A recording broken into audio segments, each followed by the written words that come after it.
Jamal had just finished basketball practice. His hoodie was damp with sweat, and his backpack bounced lightly against his back as he walked into the corner store near his school. He was 17, tired, and craving something cold. The store was nothing special, cracked tiles, flickering lights, but it had the best mango juice in the neighborhood.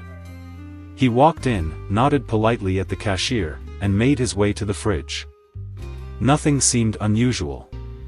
To him, it was just another afternoon. As Jamal reached for a bottle of juice, he felt a pair of eyes burning into his back. Turning slightly, he noticed the security guard, a tall man with crossed arms, staring at him from the end of the aisle. Jamal knew that look. He'd seen it before.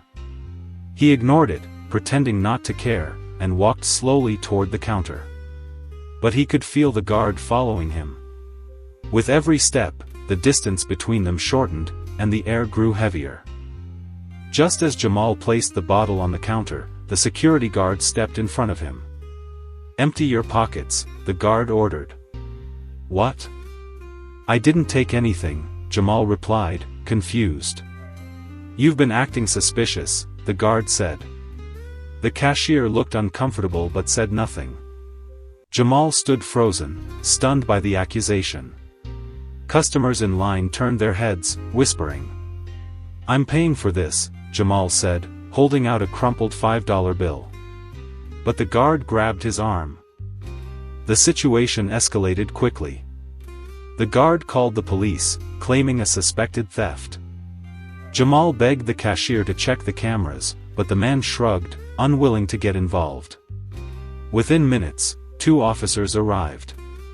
One asked no questions, immediately demanding Jamal put his hands up. In front of everyone, they searched him. He had nothing, just the juice and the $5 bill. The store fell silent. A small boy clutching his mother's hand looked on with wide eyes.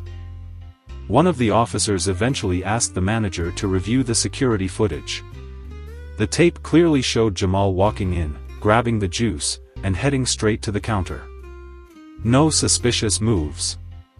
No theft. The officer gave the guard a sharp look. "You made us come out for this," he muttered. The other officer apologized to Jamal, but the damage was done. Jamal stood there, humiliated. "You're free to go," they said, as if that made it better. Jamal walked out of the store without the juice. The $5 bill was still in his hand. He didn't feel thirsty anymore. That night, he told his mom what happened. She was furious, heartbroken, but not surprised. They'd had the talk before, about how to behave, what to say, how not to move too fast. Jamal did everything right. Still, it wasn't enough. He posted about it online.